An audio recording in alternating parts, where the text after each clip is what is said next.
Missed an episode of your favorite podcast? Choose from over a decade of content in our archives, not just the latest episode. All free at GCNlive.com.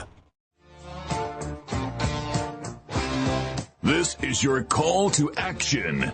Get prepared, America. Economy, survival, energy, disasters. This is USAPrepares.com. Informative radio, educational radio. Interact now by emailing instructor@USAPrepares.com or text at 434-390-7953. Class, please take your seats. Now, your instructor, Vincent Finelli. Everyone all set? Blissed? Dr. Shealy, are you blissed? Yes. That's great to hear your voice, Dr. Shealy. I was chatting with Jason, our engineer, just before the broadcast. And I was asking him if he thought about the differences in races relating to health and so forth. And I mentioned to him that, I said, for example, my heritage is Italian on all four grandparents. And my dad, I remember my dad mentioning many years ago when I was very, very young, that Italians, people of Italian descent, have relatively strong teeth. And I don't know if that's true or not. I don't know. But I was telling him that when I was first dating Mrs. Finelli, I said, so why are you interested in me? And she said, well, you have nice teeth and nice hands. And she didn't say, she didn't say, you're handsome and smart and none of that.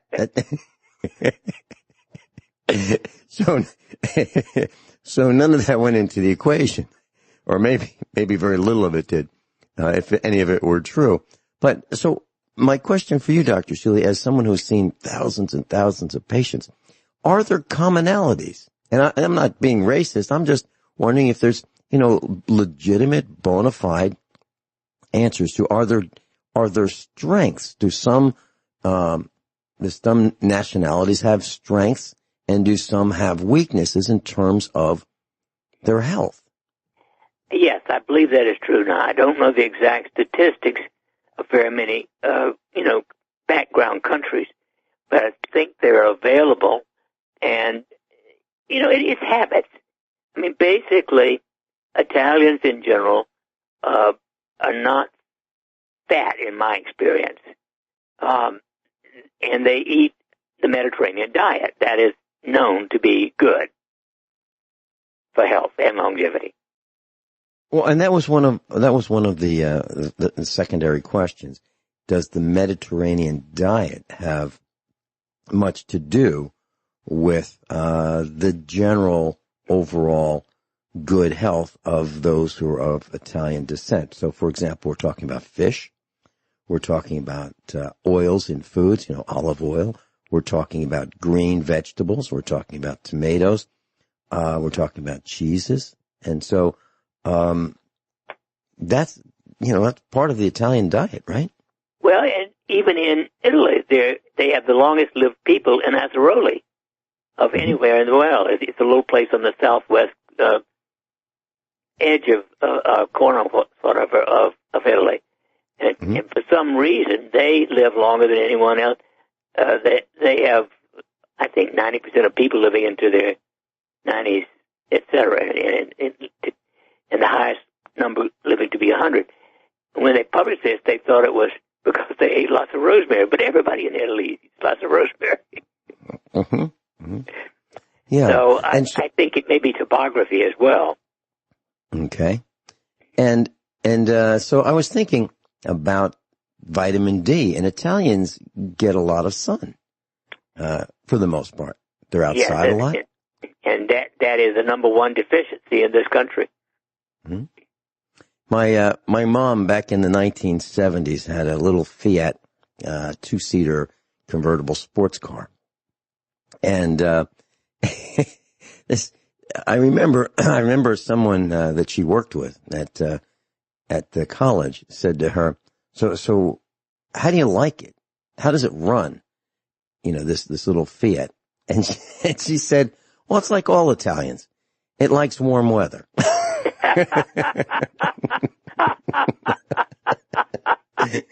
I love it. She wasn't here. and it was absolutely true. It had a Weber carburetor on it, and it really liked warm weather. And it was designed for Italy. It wasn't designed for the Alps. And, but ran fine in warm weather. So how does weather have, does that have an effect on health and longevity? So for example, those who live when it's really freezing cold a lot of the time versus, let's say, let's go Maine versus Florida, assuming that the pollution is the same, et cetera. Does more sun affect longevity? I don't know that. I'd have to look it up. I'm going to look up longevity in Iceland, for instance. Well, they have an average life expectancy of 81 for men and 84 for women. So it's 5 years longer than this country.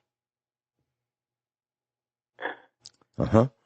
All right. Well, then there's another question.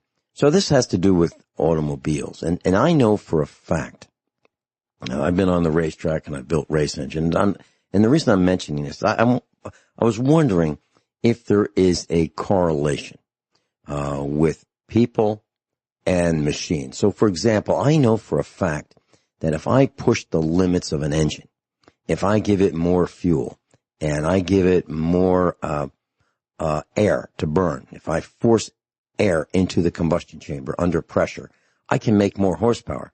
But I'm going to burn that engine out, right after I cross the finish line, whether I cross first, second, or last. By pushing the limits of that engine, by working it really, really hard to its limits, I'm going to wear it out faster. Do we do the same thing with food? Are there foods that make us wear out faster? Oh, yes. Sugar, white rice, potatoes, regular potatoes. Yeah. Those are known for at least a century. Well, okay. I'm sorry. All right. So sugar is white, typically. Cane sugar, beet sugar, that you'd buy in a bag. That's white. The rice is generally white after it's been all the nutrients are removed from it. And potatoes, if you peel them, are generally white. Is there something to do with the color, Dr. Shealy? Well, yes. The darker the color, up to purple, the healthier it is. And so orange, yellow, red, purple, etc., have more antioxidants. Mm-hmm.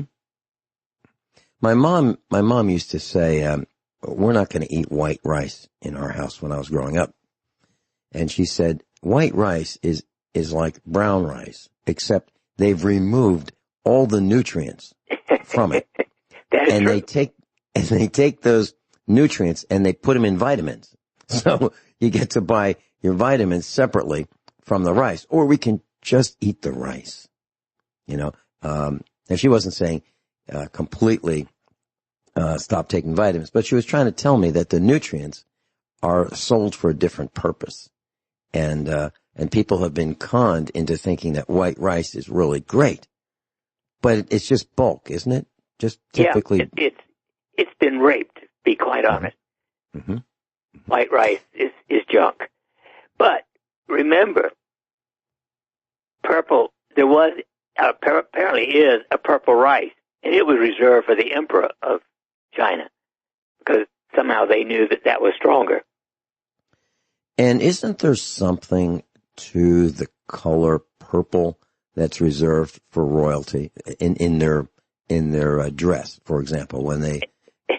No, I'm serious. Very serious. When it's considered spiritual, yes, mm-hmm. as well as royal. And when the Clintons stepped down, they wore like purple. She wore purple, and Bill Clinton wore purple. They were matched in purple. And that was sending a signal as they were stepping down and away. And I don't know exactly what the signal was, but that was a signal color, because they could have worn any other color, but they didn't. Mm-hmm. Okay. So they're the least royal couple. Well, there is some good news. There is some good news that with the Clinton family, Clinton syndicate, and that is there is just a little bit of rumble going on now toward what actually happened with the Clinton Foundation. What's it been doing? Where's the money been going? So it looks like there's going to be an investigation into that, and that'd be kind of nice to know where these donations have been spent, because I've talked to people who said, "Oh no, they are the most transparent organization. They with the millions and millions and millions that they raise and spend." I don't believe it. I believe that it's hidden, and I believe it's a personal account that they use for whatever they want. And I remember that when Bill Clinton left office, he left office in massive debt, and they were begging for money, like, please help us, because we owe so much money. Now their wealth is in the hundreds of millions. It's amazing how that works. So when you talk with your patients, Dr. Shealy, are you seeing any commonalities in their questions, in their concerns, that are different? Any different from, let's say, 20 years ago, 10 years ago? Has anything from a year ago? Okay. And I don't mean to pry. I'm just, generally speaking. No, I think the concern is the fraudademic, the fake-ademic, whatever you want to call the idiocy that's going on in the world. And honestly, I don't have a patient, if it comes up at all, who doesn't agree with our concept that this is a political shamble. Oh, I absolutely agree. It's politically, it's being used politically. There's no question in my mind. And it is taking down businesses. Small businesses are paying a huge price. They're going under. And the big businesses are adapting and surviving. But the little businesses are not. So and we thought this was coming, Dr. Shealy. We thought, 30 years ago, actually, we thought in the 70s that ultimately, and we didn't know exactly how this was going to happen because it didn't seem likely that it could be easily accomplished. But we saw in our future that there would be very few outlets to buy things. So, for example, you might have a choice of 3 different, maybe 4 different stores, if you will, to buy whatever you wanted, because they would have it. And the little mom and pop businesses, they wouldn't be around. So you would get it from the big store. If you wanted clothing, it would come from, one of 4 places. If you wanted food, it would come from one of 4 places. No matter what you wanted, it was going to come from a select few that would survive through consolidation and destroying their competition. And here we are. We're getting close to it. Amazon is one. Walmart is another one. And there's some big food companies. And they're all scrambling to stay afloat and to become bigger. We'll be right back with Dr. Norm Shealy. Norm Shealy, medical doctor, normshealy.com. Plus, we're talking with Dr. Norm Shealy. Norm Shealy is a medical doctor, surgeon of the year, author of over 30 books, and is a practice in Springfield, Missouri. And if you'd like to find him, if you want to go to the internet, you can go to normshealy.com, NORMSHEALY.com. Norm, as in Norman, Shealy.com. And I'll give you the phone number a little later in the broadcast if you'd like to call him and set up an appointment. And Dr. Shealy offers telephone consultations. He offers video conferences and consultations and in person. So that's in Springfield, Missouri, Central Time Zone. Dr. Shealy, we're talking about commonalities among ethnic heritages. And I mentioned what my dad said about teeth and Italians. And are there other commonalities or within ethnic backgrounds that you have observed, in your years of practice? Well, yes. Let's face it, spirituality, one's religion, all of those things do influence us. And the more one is in tune with one's own, spiritual beliefs, the longer you live. It's a part of critical living. That's why I found it holistic.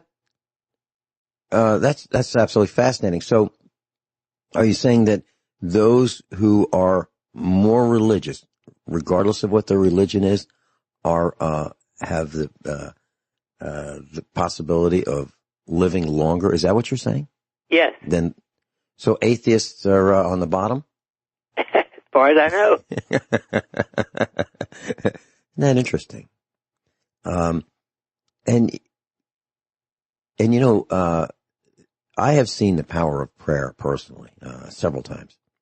And I absolutely believe in the power of prayer. I don't believe it works instantly, but I have seen it work pretty darn close to instantly, in many occasions in my life when things were, when we were at death's door, literally. And, I've seen it work in my family with my dad and, one of our children. So I have seen that. And, I felt that. And I have, as I don't normally talk about this, but, I was raised Roman Catholic and my parents went to church. And of course, Vinny went to church, with mom and dad. That's what happened. And why? Well, because my dad's parents were Roman Catholic and they went to church and they brought their children. And my mom's parents went to church and they brought their children. So that's kind of the way it was. I'm not saying I'm a good Catholic. I certainly feel that I'm spiritual, but I don't go to church every Sunday. And so in that respect, yes, Dr. Shealy? Here's one of the statistics. Mm-hmm. People who go to church regularly are 55% less likely to die during up to 18-year follow-up than people who don't.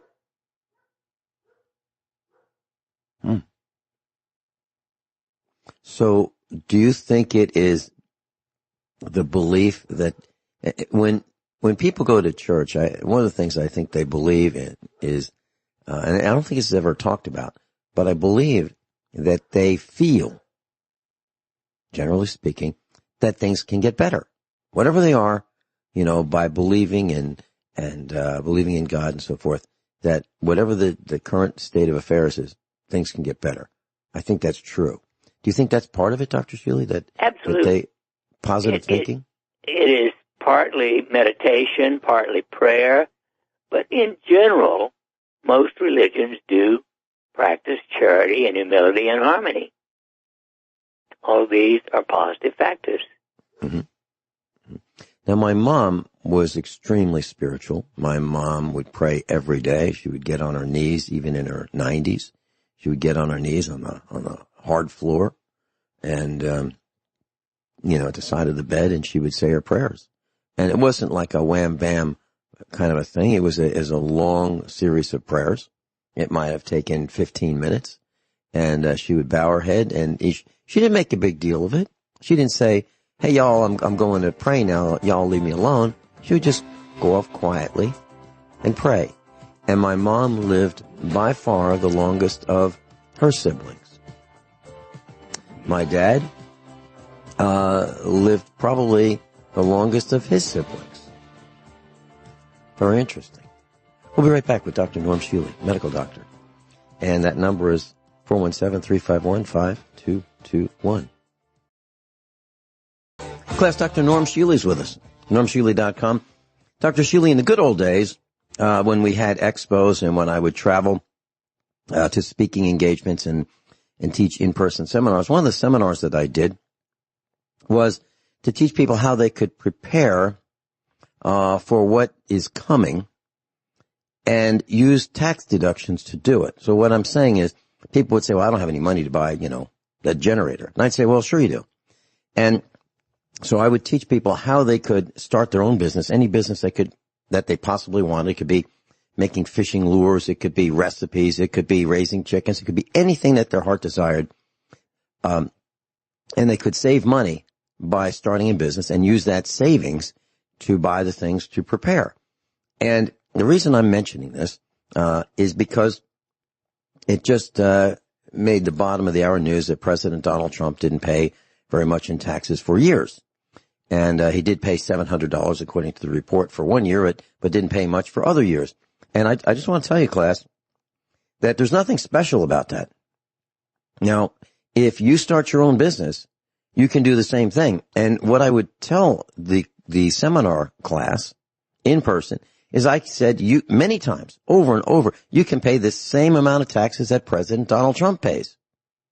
Now, I didn't know exactly how much that was, but I assumed it was darn close to zero, because either he read the tax rules as I have, or the tax code, or he had people who read them, and he paid those people.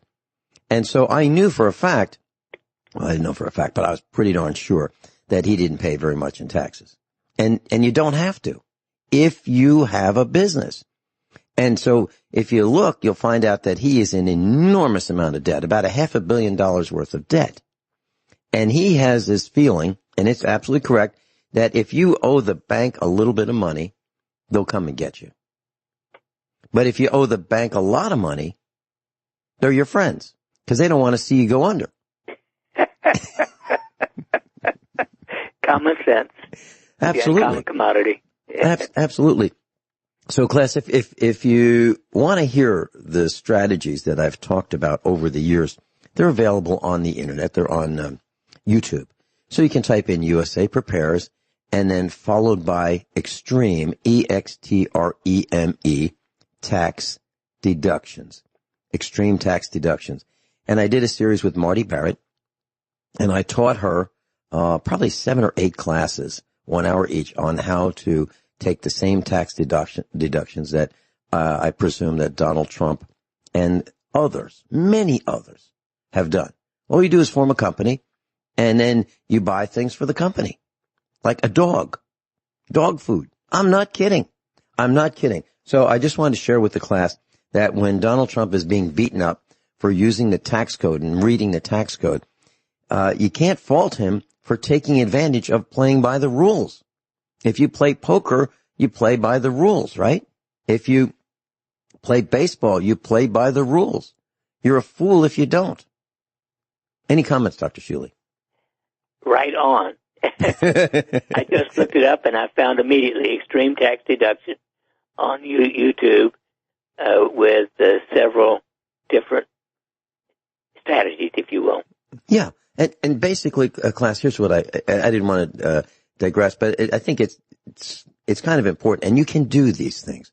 So, for example, if you just have a job and you go to work and you get this, the payroll deductions like most people get, and you decide to buy a dog, well, that dog comes out of your after-tax money. Okay, the taxes are already taken out by the federal and state and local governments, and then you buy your dog. Well, in my case, that's not the case. And I'm sure it's not the case for Donald Trump either. My dog is part of the business. It is. I need a security system. And that's my dog. And my other dog. And my other dog. And my other dog. And the cats too.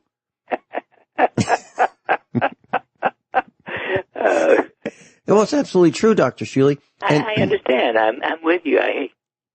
It's in the tax code. And all you have to do is read it and interpret it. And now the IRS is not going to interpret it for you. They'll only interpret it after they see you in an audit. And they'll say, wait a minute, what are you doing? And then they'll say, you can't do that. And you go, no, yeah, actually you can. Because here's what it says. And I've got a copy of it and I've got my notes as to exactly why I did what I did. And let me give you one simple example.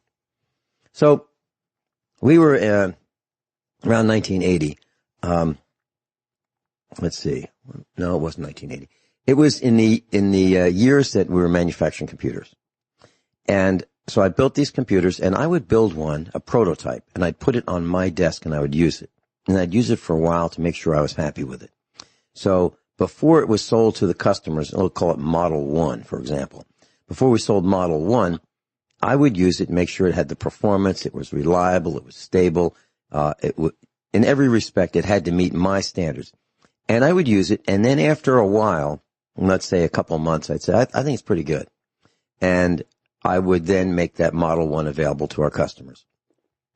Well, after that, about almost 3 years later, we were audited by the feds, and they said, what about this computer tax deduction that you have here? You've expensed that. You can't do that, Mr. Finelli.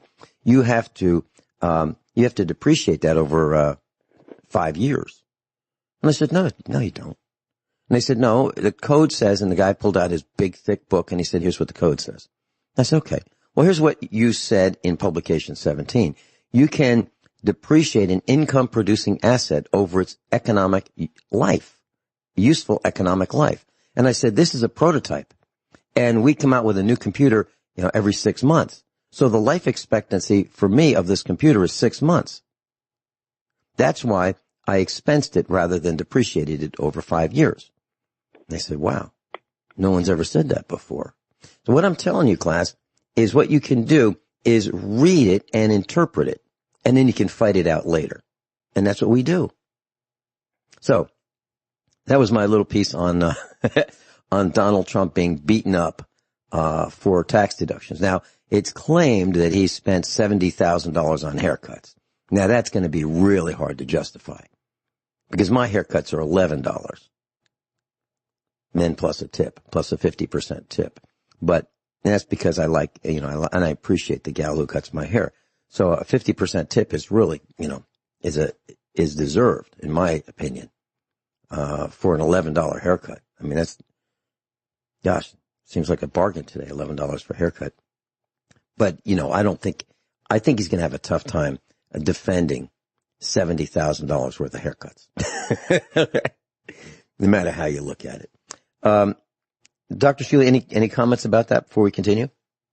Well, I question anything that the mainline media has. So until I have seen the tax returns themselves, I wouldn't believe a thing that Times says or anybody else like that. I agree with you. And when you say the Times, if you're meaning the New York Times, they used to say right on the masthead, all the news that's fit to print. Now people believe it's all the news that fits we print. Yep. Completely different.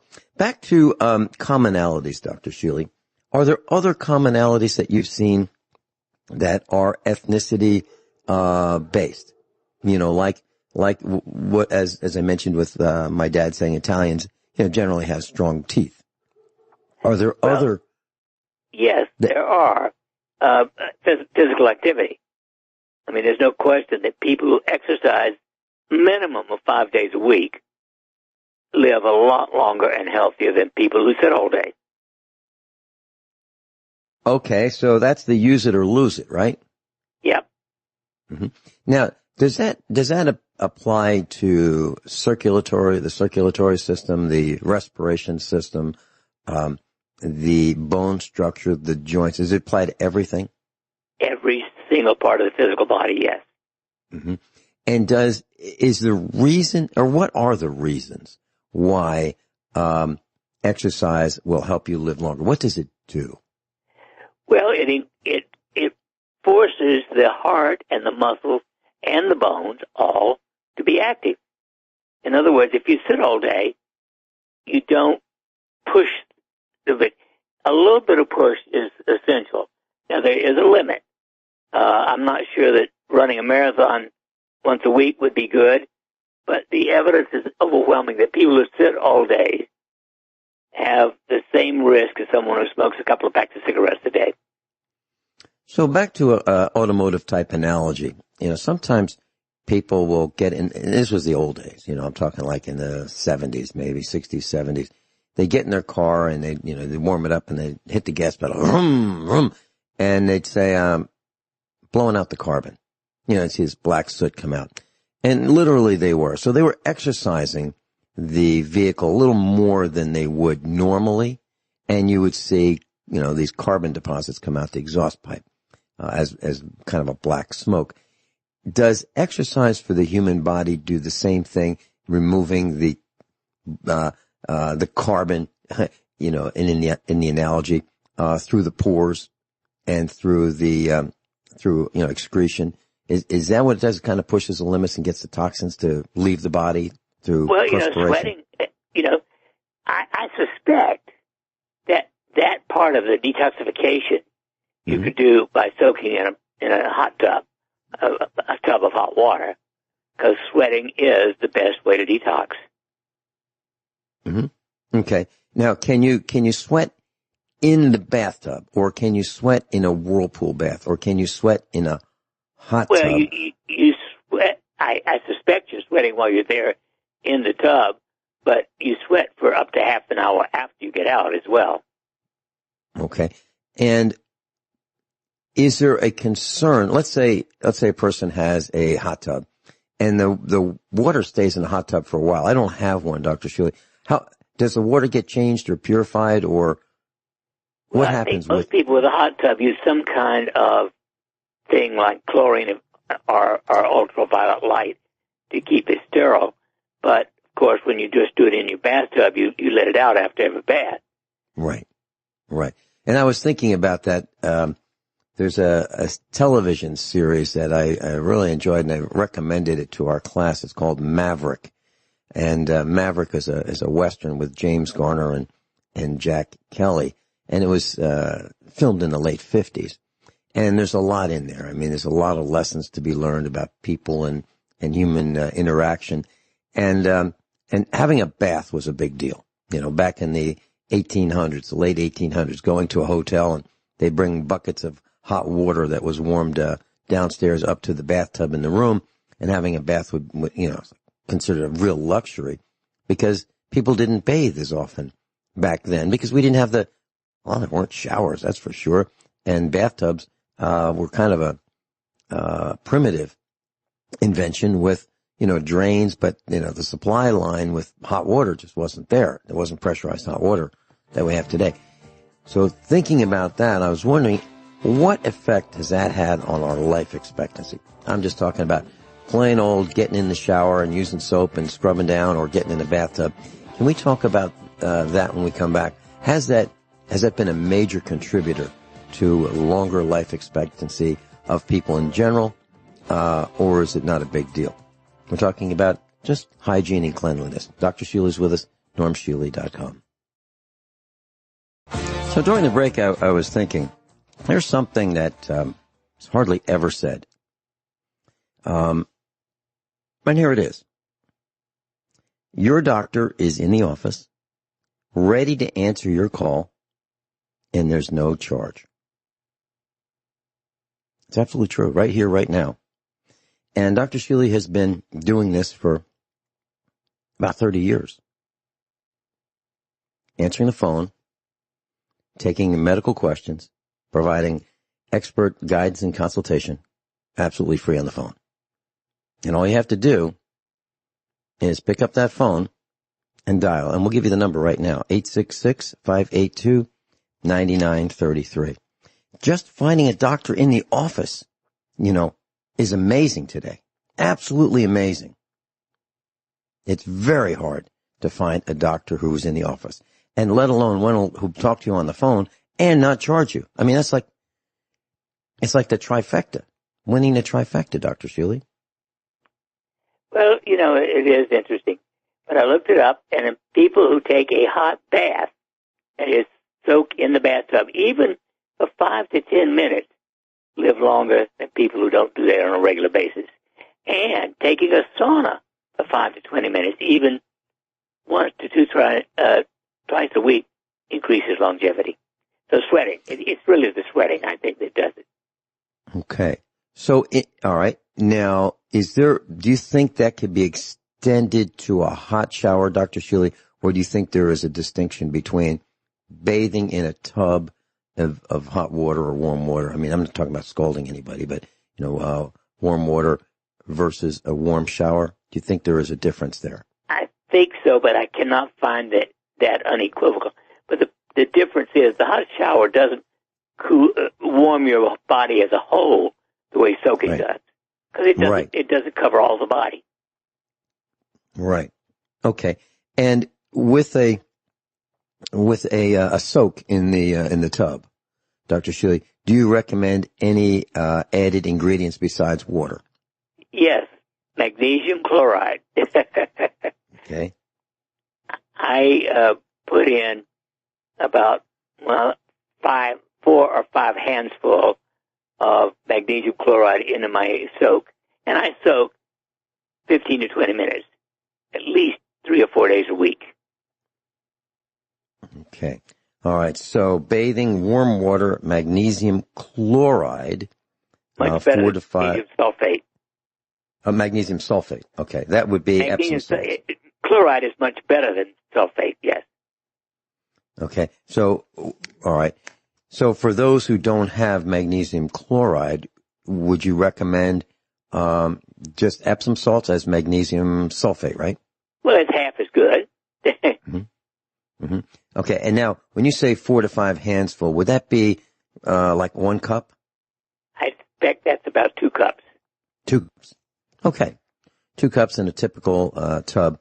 And how warm do you bring the water so that it's, About 108 to 10 degrees. That's pretty hot, right? Well, I love it. Yeah. But I mean, what I'm trying to let our class know is that that's beyond warm, right? That's not lukewarm, right? Right. So that's close to maximum that the body can stand. Is that about right? Exactly. Okay. So be careful, class. Do not burn yourself. So you can measure the temperature. There are thermometers that can do it.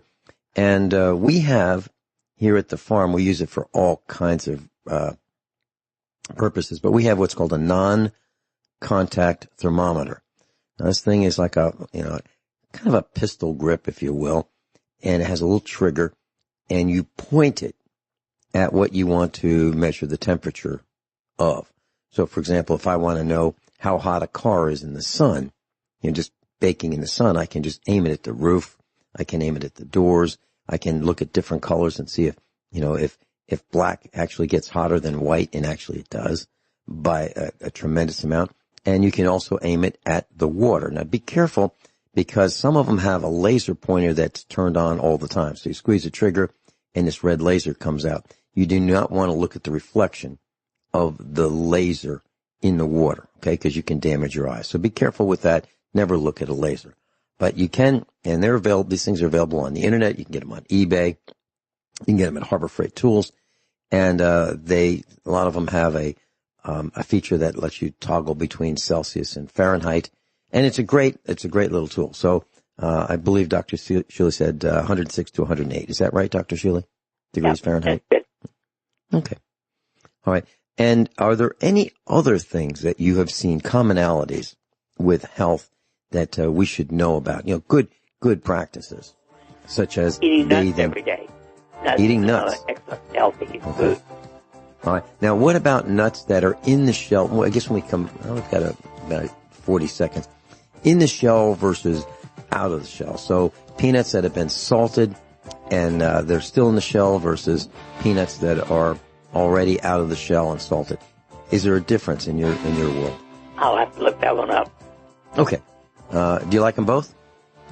Yes. No, I do too. Okay. Dr. Shealy and I'll be right back. We'll be talking about nuts, the health benefits of nuts. I've got some questions about licorice. There's a guy that died. He ate too much licorice. And are all iodines the same? And is there a test for iodine by putting it on the skin? We'll be right back. Everyone all set? Hour number 2 of USA Prepares. Dr. Shealy's with us, and a medical doctor. And one of the things that we're talking about was longevity.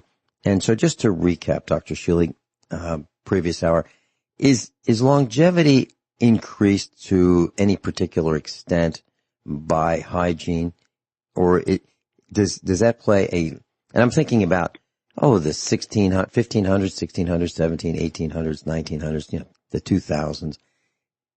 There's been, more bathing over time and better food, right? We don't really know that. What we do know is adequate protein and adequate calories seem to be the basic thing, but other habits like exercise and the way you bathe, that is, soaking in a hot tub or in a bathtub of hot water, is far better than a shower as far as health is concerned. But we really don't. There are a lot of details we don't have adequate data on. And class, so you might think that taking a shower is a better way to go, because initially it seems like it would be, because, well, if you take a shower, you rinse off that grime and dirt and sweat and toxins and all of that goes right down the drain. You don't soak in it. But according to what Dr. Shealy is telling us, it's not really better. The net effect is you're better off in the tub. Of course, exactly. That'd have to be a clean bathtub, right? With clean water. Dr. Shealy, well then what about municipal water, which has chlorine and fluoride in it? What about the body absorbing through, its largest organ, the skin? Chlorine and fluoride. What about that? Is that living in a city in itself is far more unhealthy than living rurally. Mm-hmm. So that in itself tells you a lot. But I fortunately have lived most of my life on a farm, and fluoride is the worst of all toxins. It may be cumulative, better than even, or worse, if you will, than, even Roundup, because there's not as much Roundup in our air as there is fluoride in our water. Mm-hmm. Mm-hmm. Okay. So the answer is we come back full circle to this over and over for 10 years, class, here at USA Prepares. Get out of Dodge, buy a farm, get a well, and make sure you have clean water. But, what Dr. Shealy, when we bought our farm, it was predicated upon us liking the water. Now, this may sound very strange, class, but it's absolutely true. Before we bought our farm here in Missouri, we wanted to know what the water was like. Now, this farm it had a well, but it wasn't operational. There was no pressure tank. It wasn't hooked up to anything. It had a well, but it wasn't being used. And what you can do is you can call your state government, and you can say, I'm thinking about buying land in this particular location. And it's okay to tell them where. And that you'd like to know about the water in that location. And you can say, and we did, I made this call, and I talked to a state expert in Missouri, and I said, so where is the water the best to drink? Where is it the safest to drink? Where does it have the least amount of contaminants, etc.? And how deep are the wells? Because they know, they have a database of the wells, and they can say, well, for that location, within a 1 mile radius, the depth of the well is going to be 238 feet or 206 feet or 115 feet. They know how far you're going to have to drill to get your well. They know that because they know the well specifications from all the other wells in the area. They know where the pollution is. They know where it's safe. And so what we did was we imposed on a couple neighbors to be, if you will. And we said, hi, we're thinking about, moving into this area, and we'd like to say hi, and we'd like to meet you, and we'd like you to meet us, and, see if we'd all fit in. And by the way, could we have a drink of water? Really, I'm very serious. And do you have any problems with the water, and are you happy with the water? Because that doesn't go away. If you've got bad water, that stays with the land. That's really hard to fix for the long run. Right, Dr. Shealy? I mean, you want good water right out of the well. Every day. Yes. Right. Because nobody says, you know what, I found a really great desert. It's awesome. There's nothing there. There's no water there. There's no trees. There's no grasses. Nothing. Nope. Not even insects like it. That's a place we're going to move. Nobody does that. People want to be where there's good water, because without it, life is not sustainable. So those are my thoughts. Any quick comments on that, Dr. Shealy, or any long comments? No. Keep the faith, baby. Okay. So in the news, they've been talking about the presidential debate, and President Trump says that he's willing to take a drug test. Now, he is offering to take a drug test because he believes his opponent, Joe Biden, is using drugs to enhance his performance. And we've talked about this in the past. And I know for a fact that a Myers cocktail improves my performance. I'm not saying it makes me smarter, but it makes me feel a lot younger, and I'm more ready to go and get him, whatever, up and at him, as my dad would say in the morning. Up and at him. I guess that's an army term, like get up because, the enemy's coming, that kind of thing. But get up and start the day. That's what up and at him meant in my world. Do you think that Joe Biden could show an improved performance with medical miracles like IV vitamin C or some other drugs to make him appear to be, more than he is for the short run? First, second, and third, I do not consider intravenous vitamin C a drug. Okay. But it certainly could help him perform better. But I suspect if he's on a drug, it will be some of the Alzheimer drugs, and that would show up in his urine or blood. Mm-hmm. Mm-hmm. And do you think, medically speaking, that there's any reason why, the police test us for drugs? I mean, if they pull people over, they want to test people for drugs. Is there any reason why the CEO of corporate United States of America shouldn't be drug tested before? Oh, Vince, I love you. You really get down to the nitty gritty. Well, they do it to us, and it's what's fair is fair. So but we got two guys on the stage. Reason why it shouldn't be done. Right. Okay. So there you have it, and I think it should be done. I'd like to know if the CEO to be, or the CEO that is using performance enhancing drugs or drugs of any kind, because I don't want the CEO running our country making decisions without a clear head. I really don't want that to happen. Dr. Shealy, there's a story about licorice, and I have to tell you that licorice is something that I enjoy the flavor of.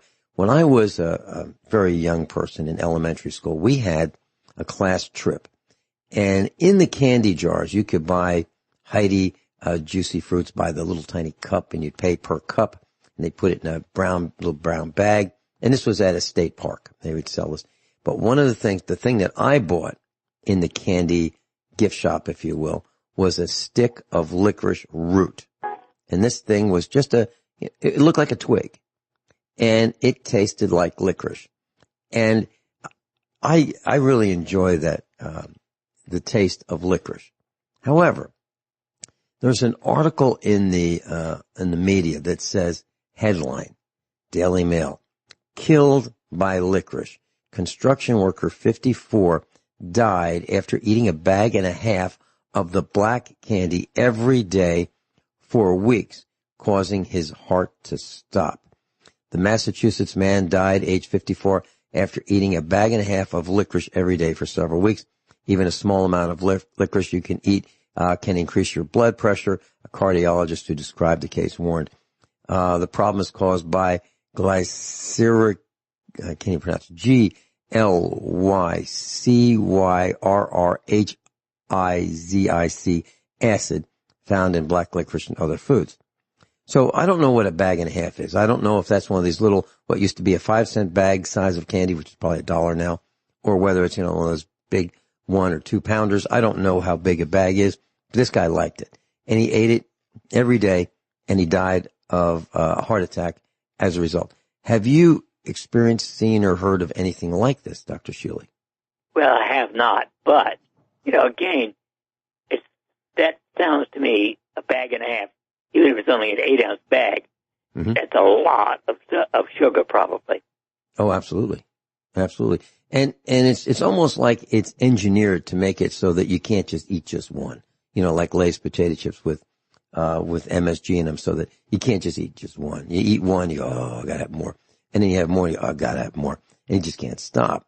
So it seems to me that, a bag, yeah, just as you said, a bag is a lot of sugar.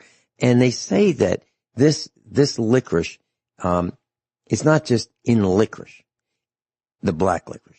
It's in jelly beans, it's in licorice tea, and it's, other products that are made with it because of the taste. And one of those kinds of things is, anisette. Anisette is a liqueur.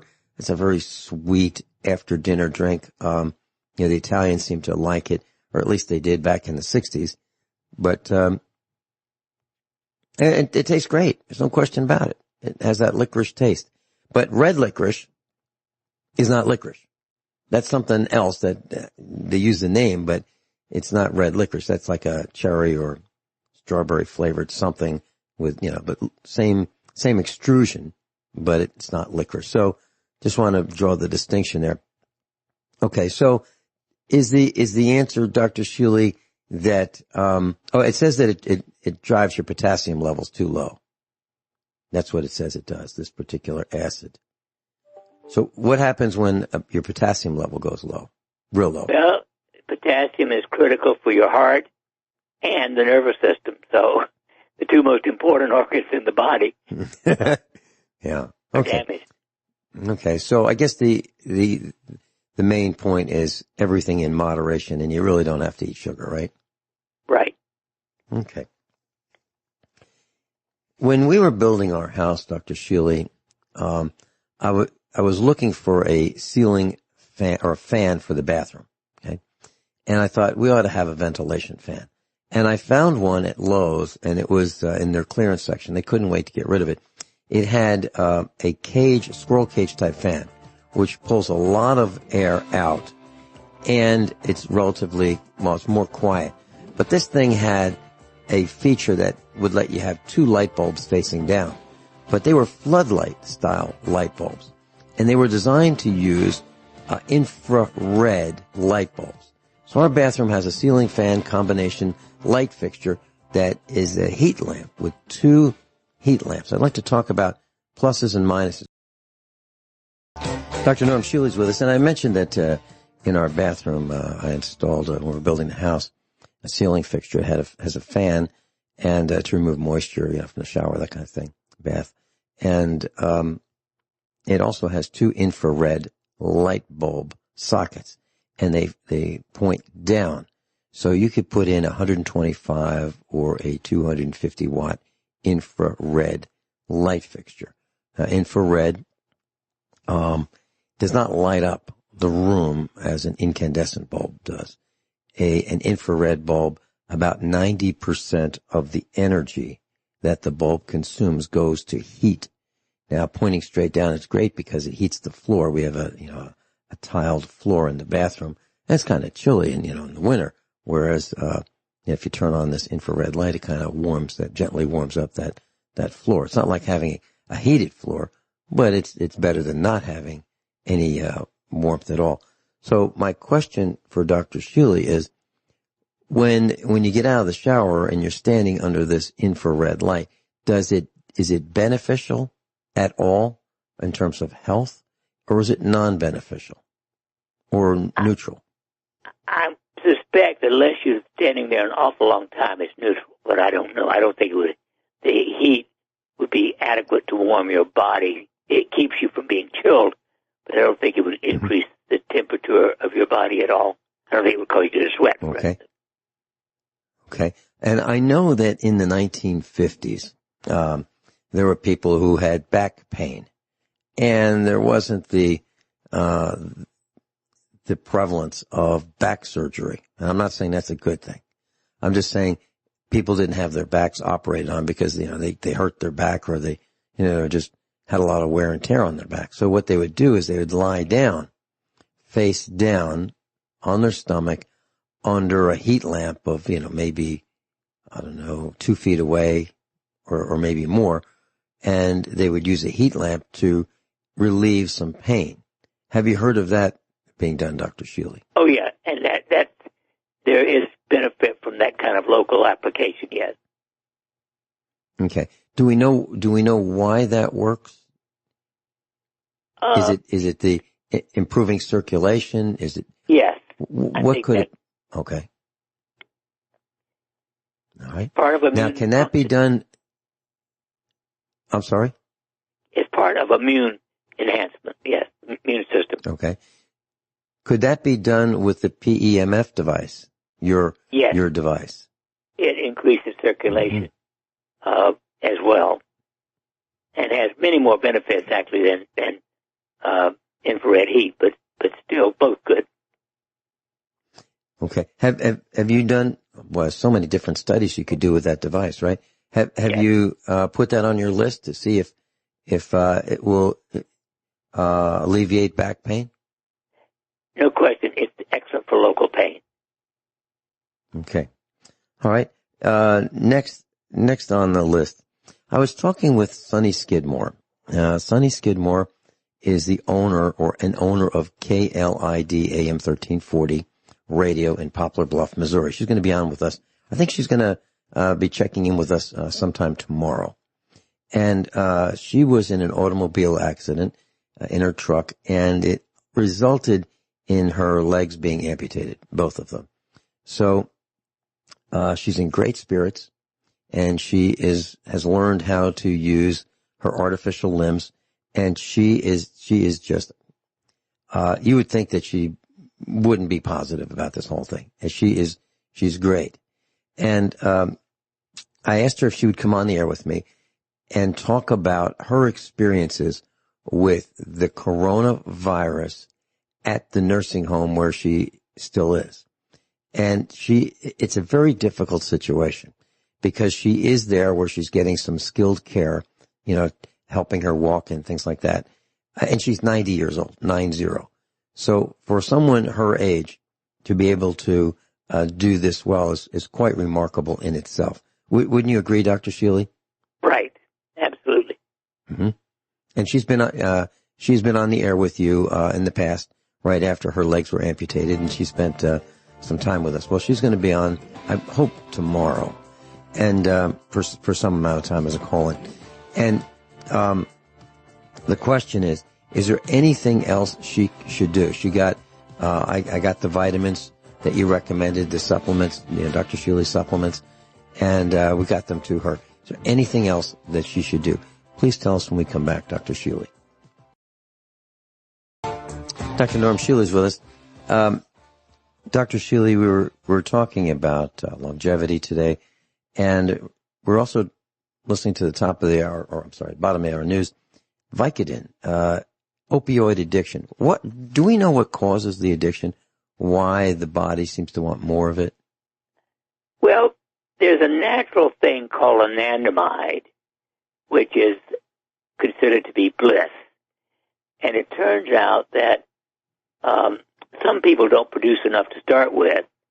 So I think it's a question of some kind of disarray or dysfunction in the natural hormones like dopamine, norepinephrine, serotonin, and anandamide. So it's individual, and it's a question of the degree of anxiety or depression versus normalcy. Mm-hmm. And once a person becomes addicted to opioids, for example, when you help them get off their addiction through the use of your pulse electromagnetic frequency device, what happens after they get off? Do they want to get back on, or has their body overcome that dependency or that addiction? Well, in the average detox center for opioid addiction, they have a success rate of only 17%. We have a 100% success rate using gamma PIMP. Mm-hmm. But apparently, if you don't somehow recharge the brain with adequate gamma, it doesn't last. Okay, so you have to keep using it. Is that what you're saying? Yeah. Okay. Well, we don't know about, I'm talking about in the average detox center, they don't restore gamma. That's the reason it fails. Okay. And your gamma PIMF and class PEMF, and Dr. Shealy is pronouncing PIMF, PEMF, pulse electromagnetic frequency gamma device. that Dr. Shealy has engineered, along with USA Preparedness Instructor Lou Cassidy. This device, does it restore gamma? Apparently. Mm-hmm. It restores gamma. After you've used it for a while, it seems to allow you to continue producing gamma more easily, yes. Okay. And can you explain for our class how the person uses this device that was part of your clinical trials, these drug-addicted patients we of put yours? it on the top of the head, on top of a baseball cap. And it is 100% safe. The only contraindication would be an implanted pacemaker or something like that. But you need to wear it a minimum of an hour or two a day. And it can change. Well, particularly, it's the single greatest thing for overcoming anxiety. Okay. And when you say anxiety, you're talking about restlessness, anxiousness, Exactly. irritability, all those things combined? Exactly. Okay. I was reading a study. By the way, class, if you're interested, you can go to normshealy.com, normshealy.com, or you can call his office, 417-351-5221, 417-351-5221. Dr. Shealy, I was reading a story about a burnout, and I remember, when I had a job, every once in a while, somebody would say, boy, he's burned out, or he looks burned out. But, the person would come back from the weekend just fine. Okay. So just tired, exhausted. And I think they used the word burned out to mean, just put in too many hours this week, exhausted from, the sheer stress and deadlines, etc. of the job. Well, now it seems that there was a survey of people, and now the average worker experiences career burnout by the age of 32. And I got to tell you, at 32, I was just getting started. I agree. That should be the part of the peak of life. Yeah. Yeah. And I would say, by the age of 37, I was, coming into my, best developments, meaning, I made the most significant engineering type accomplishments of my life around 37.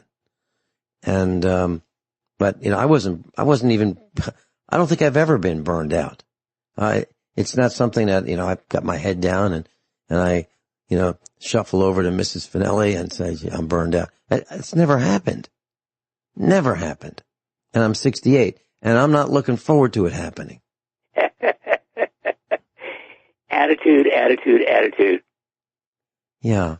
So I think from what I can tell, there is a general weakness in younger people. I don't think they have the stick-to-itiveness, the drive, the perseverance that we saw of the greatest generation. What Tom Brokaw called the greatest generation. I'm talking about the World War II soldiers. I don't think that we have that today. I think we have more wimps than we have people who would just, do what had to be done because it had to be done, whatever it was, whether it be on the farm or the job or the factory or at home, whatever it was, they did what they had to do and they didn't whine about it. Now I think we have more whiners, and I kind of understand why the average worker now says he or she's burned out by 32, because they just don't know. They just don't have the physiology and the mental attitude to persevere. I think they just don't have it. Are you seeing that as well, Dr. Shealy, that young people just are not overall as strong in every respect as we were decades ago? Absolutely. No question about it. Do we know what it is? What the cause is? It looks as if somehow millennials have lost conscientiousness.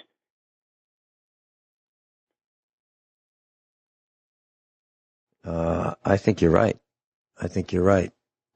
I was working on a truck over the weekend with our son, and we put a water pump in it. It's a 2001 Chevrolet pickup truck, and we worked long and hard hours on it, and up and down on the lift. And we put a water pump in it. We put a front wheel hub on it. We replaced the rubber boots that are on the tie rod ends. We replaced the starter. And of course we had to diagnose all these things. And so it took hours and hours and hours. It took all day on Sunday to do these things. And we weren't done. And by the end of Sunday, we stopped. And we didn't test drive it. There was no, we didn't flush out the radiator after putting the water pump in. That part was left undone. And during the broadcast, I looked out, and there's that truck, and our son, put the radiator flush in it. He just picked it up, and I didn't say, "Hey, here's what we got to do." He just did it. Now he's in his 20s, and he's late 20s, and frankly, I think I would have been disappointed if he just didn't pick up the mantle and continue on by himself. He didn't say, "Dad, should I do this, and this, and this? Or shouldn't I?" Or wait for me to say, "Hey, get back on the job." He just did it. Now, that is something that is really, really rare. And when I go out with our son, like if we go to do something, people who meet him, they say the same thing, Dr. Shealy. They look at our son, like let's say he and I are working on, someone has a problem with a car, or he's picking up a car and he's putting it on a trailer. They'll look at him and they'll say, "I wish my son was like that." And what they're saying is, he's able to start by himself. I don't have to tell him step by step what to do. He just does it. That's the way our family is. And if it were our other son, he'd be doing the same thing. If it were Mrs. Finelli, she or I'd be doing the same thing. It's just the way we are, the way we operate. But it seems like it's rare. How did we lose that, Dr. Shealy? Do you think it's nurture? Do you think it's nature? Do you think it's the school system? Or is it everything? I think it's everything. I honestly believe that television in itself is one of the most stupid, irreverent, and useless and damaging things that ever was invented. Watching the boob tube makes you a boob. Mm-hmm. That's part of it. We got an invitation when our son was in high school. We got an invitation. Mrs. Finelli and I got an invitation by the school system to attend a very, very small, very private kind of a luncheon.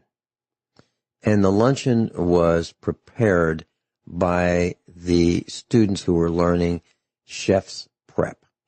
They were going to be working in restaurants, so they were learning how to cook. And the reason for this luncheon is there were a few students that are selected because teachers had observed these students doing something that was out of the ordinary. They did something that caught the teacher's eye.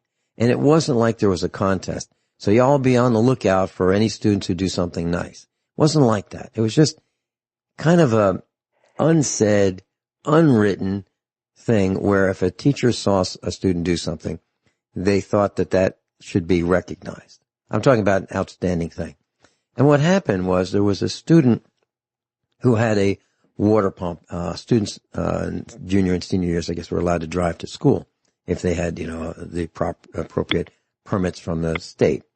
And so there's one student had a young girl had a truck, family truck, I guess, and it had a water pump that failed. It was leaking, antifreeze in the parking lot. And so our son and another boy said, "I'll tell you what, the auto store's down the road. We can pick up a water pump. We can replace it right here in the parking lot. We'll do it." And so they spent a couple hours and they replaced the water pump in the parking lot so that this other fellow student, didn't have to have the vehicle towed someplace. And that's what they did.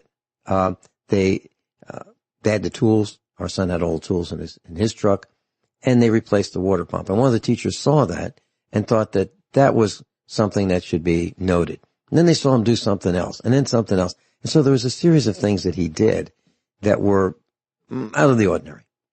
And they thought it was worth, recognizing him. So we got invited to this luncheon where there were a few students who had done not necessarily the same thing, but kind acts of, being nice to someone else. That was not necessary, not required. Just being a nice person.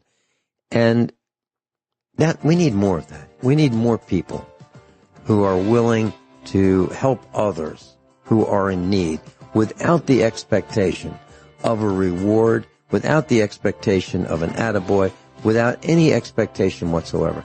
Just being selfless rather than selfish. I'd love to hear your comments when we come back, Dr. Shealy. NormShealy.com, NormShealy.com. Dr. Norm Shealy's with us. NormShealy.com, NormShealy.com. Dr. Shealy, have you seen a change, either an improvement or the absence of people being kind to each other in your circles? Has there been a change over the last couple of decades? Well, I think yes. I think, again, I blame it upon television largely, but I don't know. Remember, in my opinion, there's only one purpose in life: to help other people. Mm-hmm. And to me, the word love is the desire to do good to or help other people. Mm-hmm. So that's the only purpose in life. No matter what you do, if it's helping other people, it's just as good as anybody else. Okay. Next question I have for you is about iodine. And when I was talking with Sunny Skidmore, and that's Sunny is spelled Sunny. When we were talking, she mentioned iodine. She said, I think I remember hearing a test for iodine. You put it on your skin, and if it disappears, that means that you're short of iodine or the opposite. And she wasn't sure which it was. Have you heard of something like that, or is that just, Well, iodine is partly in every cell, and it helps produce energy. Now, its primary purpose, of course, or one we know most about, is thyroid function, but it actually produces energy. Mm-hmm. Well, I followed your recommendation with 7 drops based on the concentration, and what a world of difference it made. No question about it. I've been on it every day since last week that you told me, and it's absolutely working fabulously well. And so my next question was about iodine. Are all iodines the same? For example, I'm looking at Tractor Supply on the internet, and it says they have something called Durvet, Durvet. I guess that's a combination of the word durable and veterinarian. Durvet Triodine, Triodine-7. It's $20 for a bottle of it. Looks like it's about 8 ounces or so. And it says here it's a triple source iodine tincture. It's they say it's more stable than 7% iodine. Let's see. It is specifically formulated as a water or feed additive. Now, this would be for animals. Now, is that the same kind of iodine that we should put on our skin, people, or is it different? Are there differences in iodine? Oh, there's all kinds. There's plain iodine, and there's, iodine can be combined with other things.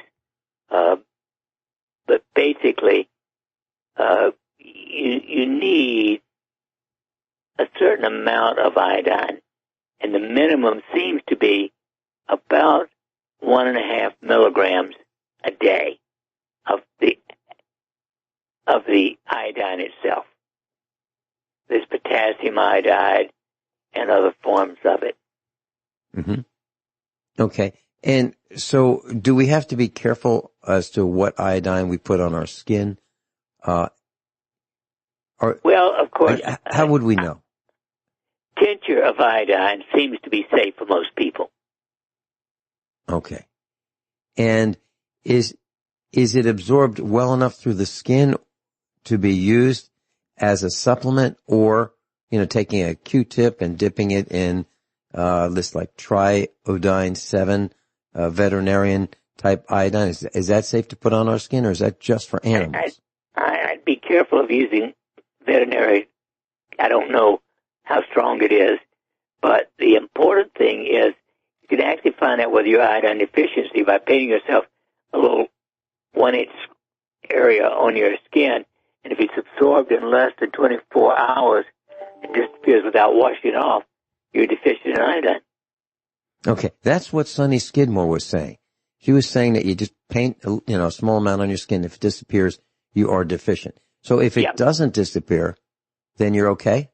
Exactly. All right. So your body is saying, I need this. Now, is all iodine brown in color, or are there different colors? I've only seen brown. I haven't seen anything but brown. Okay. So literally a postage stamp size. So we're talking roughly an inch by an inch, roughly speaking. Q-tip, and just rub it on your skin. Any particular place better than another, Dr. Shealy? Well, probably the belly. On the belly. Okay. And by tomorrow, 24 hours later, what would you see? Would you see a trace of it, or would it be completely gone? Well, if it's mostly gone, I would say. It's bare trace left, you're deficient. Okay. And if that is the case, should you be doing that day after day after day as a supplement? Well, you could. I prefer to take Iodarol. Iodarol. Okay. And that's pre-sized for a specific dose, the daily dose, correct? That actually is once a week is adequate. Once a week for Iodarol. Total. Okay, so you wanted, I believe you said 1.5 milligrams per day. That's right. Okay, great. Dr. Shealy, thanks so much for being with us and sharing your wealth of knowledge. See you next week. Always fun. Absolutely. Class, above all, honesty and integrity. What happens next is up to you.